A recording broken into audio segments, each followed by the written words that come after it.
আমার সংস্কৃত সারথী চ্যানেলে তোমাদের সকলকে স্বাগত জানাই। হ্যালো বন্ধুরা, আজকে আমি তোমাদের ক্লাস 12 এর সংস্কৃত বিষয়ের ব্যাকরণের সাজেশন নিয়ে আলোচনা করব। তো তোমরা অনেকেই কম বেশি সংস্কৃতের ব্যাকরণ নিয়ে খুবই চিন্তিত।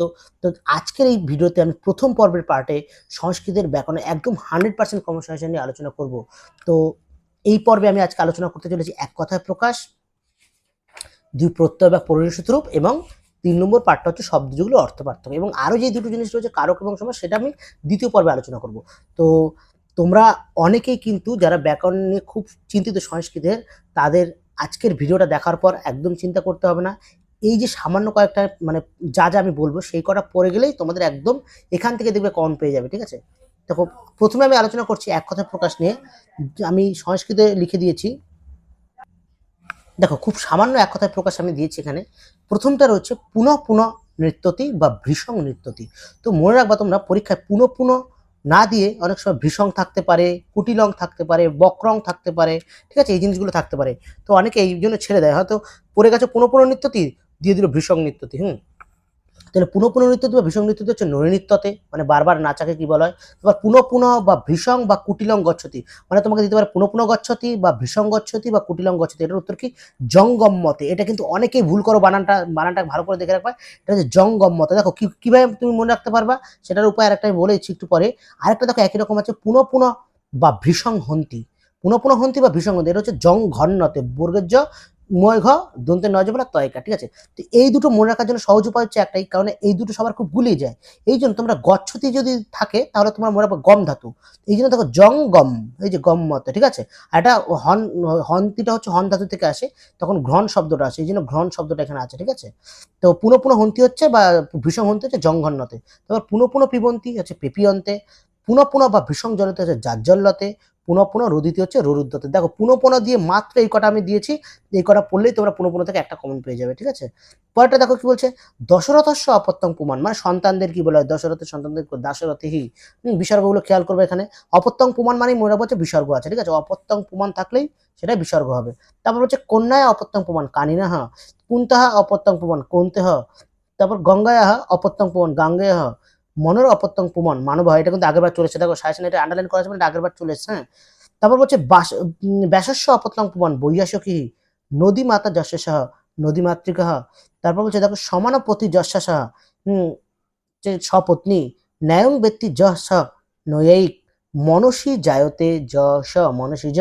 তারপর দেখো আরেকটা আগের বার পরীক্ষায় ছিল ব্যাকরণ অধীতে ব্যক্তি যশ বৈয়াকরণ। দেখো আমি কিন্তু এই সাজেশনটা আগের বার রেডি করেছিলাম, তার মধ্যে দেখতে পাচ্ছ যে তোমাদের মাত্র এক কথায় প্রকাশ কিন্তু 3টে করতে হয়। ঠিক আছে, তার মধ্যে দেখো তুমি 3টেই মানে আগের বার যে তার প্রমাণ পেয়ে যাবে।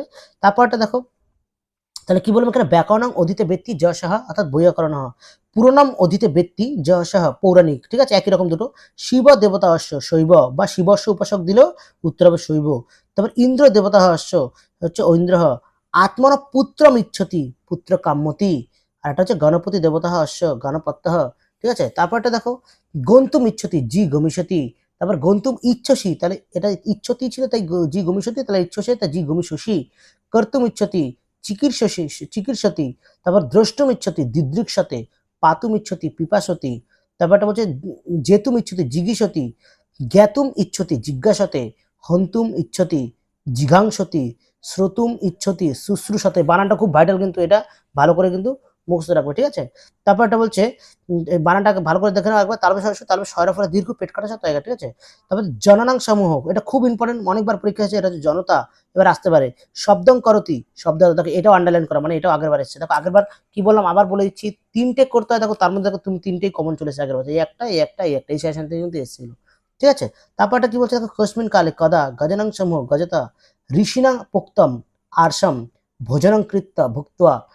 তারপর হচ্ছে কুলে জাতঃ কুলিনঃ সভায়াং সাধু সভ্য, মাতুঃ পিতা মাতামহ পিতুঃ ভ্রাতা পিতৃব্য, অতিশয়ন প্রিয় প্রিয়তর, অতিশয়ন বলবান বলবত্তর, অন্যস্মিন অহনি অন্যদ্যু, আর হচ্ছে পরস্মিন অহনি পরদ্যু। দেখো মাত্র এক কথায় প্রকাশ কিন্তু অ্যাকচুয়ালি আনলিমিটেড হয়, অনেক হয়, 100 200 300 বইয়ে দেখবে, অনেক বই আছে 200 300 উপরে এক কথায় প্রকাশ আছে। ঠিক আছে, তো আমি কিন্তু মাত্র তোমাদের এতগুলোর মধ্যে 45টা সাজেশনে দিয়েছি। ঠিক আছে, তার মধ্যে তো আগের বছর যে 3টে আন্ডারলাইন করা আছে, এই 3টে আগের বছর এসেছে, সেই 3টে বাদ দিয়েও তোমরা পড়তে পারো।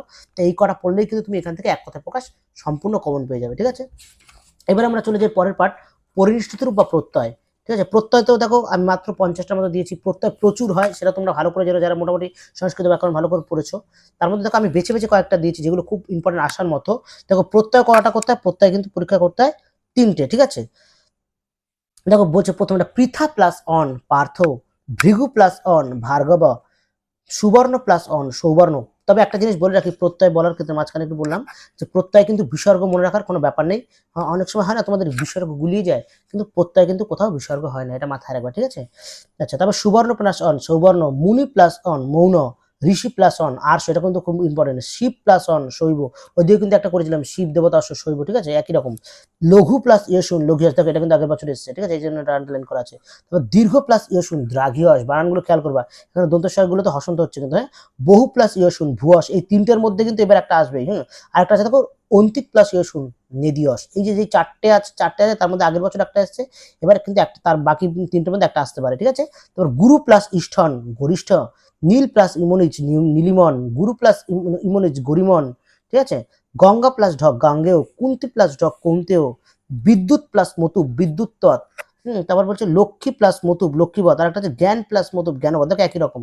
ধন প্লাস মতুব ধনবধ, গুণ প্লাস মতুব গুণবধ, গম প্লাস সত্রী গচ্ছত, ঠিক আছে। তারপরটা হচ্ছে কৃ প্লাস সত্রী কুর্বত, কয়সু বয় বয় রেপ খন্ডিত, কৃ প্লাস সানজ কুরবান, এটা কিন্তু খুব ইম্পর্টেন্ট, ঠিক আছে। তারপর আশ প্লাস সানজ আশিন, তারপর গই প্লাস অনট, ঠিক আছে, এটা হচ্ছে গান। দেখো মাঝখানে একটু বলছি, তোমরা কিন্তু এগুলো চাইলে খাতায় টুকে নিতে পারো, ঠিক আছে। আমি সুন্দর করে, তোমরা তো দেখলাম মোটামুটি, আস্তে আস্তে তোমরা পজ করে করে ভিডিওটা তোমরা এগুলো টুকে নেবে যাদের খুব দরকার এগুলো, যারা ব্যাকরণে মোটামুটি 100% কমন পেতে চাও। তারপর বলছে সহ প্লাস তুমুন শোরুম, এটা কিন্তু এই বছরের জন্য খুব ইম্পর্টেন্ট, ভালো করে পড়বে এটা। বা সহিতুম লিখলে হবে। বহ প্লাস তুমুন বরুম, ঠিক আছে, মানে বইতে পারে আর কি। তারপর সেব প্লাস তুমুন সেবিতুম, নি প্লাস তুমুন নেতুম, দৃশ প্লাস তুমুন দ্রষ্টুম, এটা খুব ইম্পর্টেন্ট, বানানটা ভালো করে দেখবা। শ্বাস প্লাস কফ শিষ্য, এটা খুব ভাইটাল, এটাও ভালো করে পড়বা। পদ যুক্ত ত বা পজ প্লাস ক ত, উচ্চারণটা কিন্তু ত, হ্যাঁ, মানে কয় তয় বানান, কিন্তু তয়ের কয়ের উচ্চারণটা উজ্জ্ব থাকে, ত উচ্চারণটা হয়। পক্ক পক্ক বানানটা কি প কয় বয়, কিন্তু এটা একটু ভালো করে খেয়াল করা, পক্ক, কেউ প কয় কয় লিখবে না, এটা কিন্তু খুব ইম্পর্টেন্ট বছরের জন্য, হ্যাঁ। বদ প্লাস ত উদিত, তারপর বচ প্লাস ত উক্ত, বচ প্লাস ত্বচ উক্তোয়া, তাজ প্রত্যয় তোমরা জানো লাস্টে কয় তবে আকারটা কমন থাকে, ঠিক আছে, চটা বাদ চলে যায়। তারপর দৃশ প্লাস ত্বচ দৃষ্টয়া, ঠিক আছে। গম প্লাস ত্বচ গত্বা, দেখো এখানে তবে আকারটা কমন রয়েছে। তারপর ভূ প্লাস ত্বচ ভূত্বা, আচার্য প্লাস ইস, ইসও থাকতে পারে ইপও থাকতে পারে, ঠিক আছে, আচার্যানি স্ত্রীলিঙ্গ হয়ে যায় আর কি। রাজন প্লাস ইব রাজ্ঞী, এটা আগের বছর এসেছে। কারক প্লাস টাপ, এটাও স্ত্রীলিঙ্গ কারিকা। প্রপূর্বক, এই হাইফেনটাকে পূর্বক বলে, প্রপূর্বক নমযুক্ত লব প্রণম্য, প্রণম বানানোর ক্ষেত্রে মনে রাখবো এটা মাঝখানে কিন্তু মূর্ধন্য। তারপরটা হচ্ছে উপপূর্বক গম প্লাস লব উপগম্য। তারপর হচ্ছে ব্রু প্লাস সন প্লাস উ বিবক্ষু। তারপর শ্রু সন লটতে শুশ্রূষতে, দেখো আগেটাও করেছে শুশ্রু মানে শ্রোতুম ইচ্ছতীয় শুশ্রূষতে, আবার শ্রু সন লটতে বা সু প্লাস সন প্লাস লটতে শুশ্রূষতে, বানানটা খেয়াল করবে। তালব শয়রসু তালব স্বরবলা দীর্ঘ পেটকার সাথে তয়কার। তারপর দৃশ সন লটতে দৃদৃক্ষতে, তারপর রুদ জং লটতে ররুদ্দতে, বা তোমরা আগের ব্যাপারে পুনঃ পুনঃ রুদিতীয় মানে যায়, এটাও তো একই। পুত্র কাম্মাচ লটতি পুত্র কাম্মতি, বা আত্মানং পুত্র মিচ্ছতি, একই কিন্তু, হ্যাঁ। তারপর হচ্ছে আপূর্বক দা প্লাস লব আদায়, আর একটা হচ্ছে সর্ব প্লাস ইব হচ্ছে সর্বাণী। তো দেখো এই কটা মাত্র পরিণত রূপ, প্রত্যয় বা পরিণত কিন্তু অনেক হয়, অনেক। তোমরা মোটামুটি যদি সহায়িকা বই বা ব্যাকরণ বই মানে মানে একটু খোঁজাখুঁজি করো তাহলে বুঝতে পারো প্রচুর প্রত্যয় হয়, তার মধ্যে মাত্র 50টা আমি সাজেশন দিয়েছি, এর মধ্যে থেকেই তুমি কিন্তু কমন পেয়ে যাবে। আরেকটা কথা বলে রাখি, তোমরা কিন্তু এগুলো ধীরে ধীরে বাড়িতে আমি আস্তে আস্তে করে ভিডিওটা পজ করে টুকে নেবে, তো প্রয়োজন হলে, তাহলে তোমাদের এগুলো এই করা পড়লেই তোমরা সাজেশন পেয়ে যাবে। এবার দেখো আমি যাচ্ছি পরের পার্টে, শব্দ যুগলের মধ্যে অর্থ পার্থক্য। দেখো পরীক্ষায় শব্দ যুগলের মধ্যে অর্থ পার্থক্য কটা দেয়, মানে দুটো দেয়, সরি দুটো করতে হয় আর কি, 3-4টে দেয়, দুটো করতে হয়। তার মধ্যে দেখো 3টে দেয়, দুটো করতে, তার মধ্যে দেখো আগের বছর এই যেই 3টে পেন্সিল দিয়ে দাগানো রয়েছে, এই 3টেই কিন্তু আগের বছর এসেছিল। তোমরা বুঝতেই পারছো মোটামুটি সাজেশন থেকে ব্যাকরণে যে সাজেশনটা আমি করছি সেখান থেকে তোমরা মোটামুটি পুরো ফুল কমন পেয়ে যাবে, ঠিক আছে। দেখো চলে আসি প্রথম শব্দগুলো অর্থ পার্থক্য, মানে কি বুঝতেই পারছো, একই রকম উচ্চারণ থাকবে, শুধু তাদের মানেটা আলাদা। সূর্যা আর হচ্ছে সূরি, সূর্যা মানে সূর্যের দেবী পত্নী, সূরি মানে সূর্যের মানবী পত্নী। ক্ষত্রিয়া ক্ষত্রিয়, ঠিক আছে, তার ক্ষত্রিয় মানে হচ্ছে ক্ষত্রিয় জাতীয় নারী, আর হচ্ছে ক্ষত্রিয় মানে ক্ষত্রিয়ের পত্নী। তারপর শূদ্রা আর শূদ্রী, শূদ্রা মানে শূদ্র জাতীয় নারী, শূদ্রী মানে শূদ্রের পত্নী। তারপর আচার্যা মানে অধ্যাপিকা, আচার্যানী মানে হচ্ছে আচার্যের পত্নী। একটা জিনিস খেয়াল করবে, এগুলো অনেক সময় পরীক্ষা কিন্তু উল্টো করে দেয়, তুমি পড়ে গেলে তো শূদ্রা, আর শুদ্রি, পরীক্ষায় হয়তো দিয়ে দিল শুদ্রি আর শুদ্রা, তখন হয়তো তুমি যে সিরিয়ালে মানে মানেটা মুখস্থ করেছিলে তখন হয়তো তুমি গুলিয়ে ফেলতে পারো। এই জন্য মনে রাখাটা সহজ ট্রিক্স কি, যেগুলোতে দেখবে দীর্ঘিকার আছে সেগুলোতে বেশিরভাগ ক্ষেত্রে পত্নী হয়। দেখো এই জন্য লেখা আছে এখানে আচার্য মানে অধ্যাপিকা, আর আচার্যানী মানে আচার্যের পত্নী, ঠিক আছে। তারপর জবনী মানে জবনদের, জবনী মানে জবনের পত্নী, আর জবনানী মানে জবনদের লিপি। তারপর কবরা আর কবরী, কবরা মানে হচ্ছে বহুবর্ণ যুক্ত হতে পারে বা বিচিত্রাও হতে পারে, মানে খুব সুন্দর জিনিস। আর কবরী মানে হচ্ছে চুলের খোপা। তারপর ভ্রাতৃবৎ মানে ভাইয়ের মতো, ভ্রাতৃমত মানে ভাই আছে যার, ঠিক এমন হতে পারে পিতৃবৎ মানে পিতার মতো, আর পিতৃমত মানে পিতা আছে যার। তো অর্থী আর অর্থবান, অর্থী মানে অর্থ প্রার্থনা করে, আর অর্থবান মানে তোমরা জানো অর্থ আছে যার বা যার কাছে অর্থ বেশি আছে। তারপর মহারাজা, মহারাজা, মহারাজা মানে মহান যে রাজা, আর মহারাজা মানে যে দেশের রাজা মহান। তারপর নিষ্ণাত, একটা নিষ্ণাত, দেখো উচ্চারণটা কিন্তু দুটো একই রকম, কিন্তু শুধু বানানের মধ্যে এটা হচ্ছে মূর্ধন্যস্বর, এটা হচ্ছে দন্তেশ্বর, ঠিক আছে। তা নিষ্ণাত মানে হচ্ছে প্রথমটা মানে হচ্ছে নিপুণ বা দক্ষ, আর পরেরটা মানে হচ্ছে ভালোভাবে স্নান করেছে, মানে এই দুটো যদি গুলিয়ে না যায় তার জন্য মনে রাখি এখানে দেখো দন্তের শয়নায় আকারের বানানটা রয়েছে, স্নান বানানের, ওই জন্য এখানে স্নানের শব্দটা রয়েছে, ঠিক আছে। তারপর বনম উপবসতি, আর এটা হচ্ছে বনে উপবসতি, বন উপবসতি হচ্ছে বনে বাস করে, আর হচ্ছে বনে উপস্থিত হচ্ছে বনে উপবাস করে, ঠিক আছে। তারপরে মাসমধিতে, এটা মাসে নদীতে, মাসমধিতে মানে কি 1 মাস ধরে পড়েছে কিন্তু ফল পায়নি, ঠিক আছে। আর মাসেন হচ্ছে 1 মাস ধরে পড়েছে এবং ফল পেয়েছে। তারপর ভোজনে অলম, আর একটা ভোজনায় অলম, ভোজনে অলম মানে হচ্ছে ভোজনের প্রয়োজন নেই, আর হচ্ছে ভোজনায় অলম মানে ভোজনে সমর্থ। তারপরে দেখো গিরিশ, দুটো একই উচ্চারণ, শুধু হর্ষি দীর্ঘের পার্থক্য আর কি। গিরিশ মানে মহাদেব, মানে মহাদেব বা শিব, প্রথমে যে দুটোতেই রশ্মিকার রয়েছে এভাবে মনে রাখবে, আর রশ্মি দীর্ঘ থাকে সেটা হচ্ছে হিমালয় পর্বত বা পর্বত শ্রেষ্ঠ। তারপর পুত্রিয়তি, আর হচ্ছে পুত্র, তো আমি একবার বলে দিই, এটা যদি আগের বছর এসছে এবছর আসবে না, তা তোমার একটু দেখে পুত্রের মতো দেখে পুত্রিয়তি মানে, ঠিক আছে। আর পুত্রাত মানে পুত্রের মতো আচরণ করে, তেমন এরকম থাকতে পারে, পুত্রিয়তি না দিয়ে তোমাদের দিতে পারে পিতৃয়তি, পিতৃয়তে মানে পিতৃয়তি মানে পিতার মতো দেখে, আর পিতৃয়ত মানে হচ্ছে পিতার মতো আচরণ করে, ঠিক আছে। তাহলে আহয়তি, আহয়তে, আহয়তি মানে আহ্বান করে বা ডাকে, আর আহয়তি মানে স্পর্ধাপূর্বক আহ্বান করে, ঠিক আছে। এটা কিন্তু আগের বছর এসেছে। তারপর উদন্নতি, আর হচ্ছে উদকীয়তি, উদন্নতি মানে হচ্ছে, উদন্নতি মানে হচ্ছে পানের জন্য জল চায়, আর উদকীয়তি মানে হচ্ছে স্নানের জন্য জল চায়। তারপর যজতি আর যজতে, যজতি মানে পরের জন্য যজ্ঞ করে, আর যজতে মানে হচ্ছে নিজের জন্য যজ্ঞ করে। তারপর দেখো উত্তিষ্ঠতি আর উত্তিষ্ঠতে, উত্তিষ্ঠতি মানে উত্থান করে, আর উত্তিষ্ঠতি মানে আকাঙ্ক্ষা করে। তারপর উচ্চরতি, উচ্চরতি, উচ্চরতি মানে ওপরে ওঠে, আর উচ্চরতি মানে অতিক্রম করে। তারপর দেখো সর্বায় আর সর্বস্ময়, সর্বায় মানে শিবের উদ্দেশ্যে, সর্বস্ময় মানে সকলের উদ্দেশ্যে। তারপর ভোগ্যম ভোজ্যম, খুব ইম্পর্টেন্ট এবছরের জন্য, ভোগ্য মানে ভোগের যোগ্য, আর ভোজ্য মানে খাওয়ার যোগ্য। তারপর বাক্যম বাচ্চম, বাক্য মানে পদসমষ্টি, আর বাচ্য মানে বলার যোগ্য, ঠিক আছে। এটা কিন্তু আগের বছর এসছে।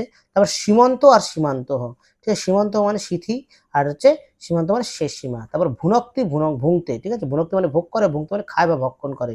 তারপরে সংক্রিয়তি, সংক্রিয়তে, সংক্রিয়তি মানে পূজন করে, মানে পাখির ডাক, আর সংক্রিয়ত মানে খেলা করে।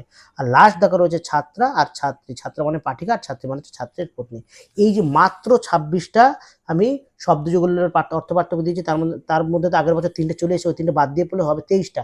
এই 3টের মধ্যে থেকে কিন্তু দুটো শব্দযুগলের অর্থ পার্থক্য কমন পেয়ে যাবে, ঠিক আছে। আর অনেকের একটা কনফিউশন রয়েছে যে শব্দযুগলের অর্থ পার্থক্য কি বাক্য রচনা করতে হবে না, বাক্য রচনা করতে হবে না, কারণ আমাদের সময় একটা সময় করতে হতো বাক্য রচনা, আর এখন যেহেতু তোমাদের 1 মার্কস করে থাকে তাই জন্য এখানে বাক্য রচনা করার কোনো প্রয়োজন নেই, ঠিক আছে।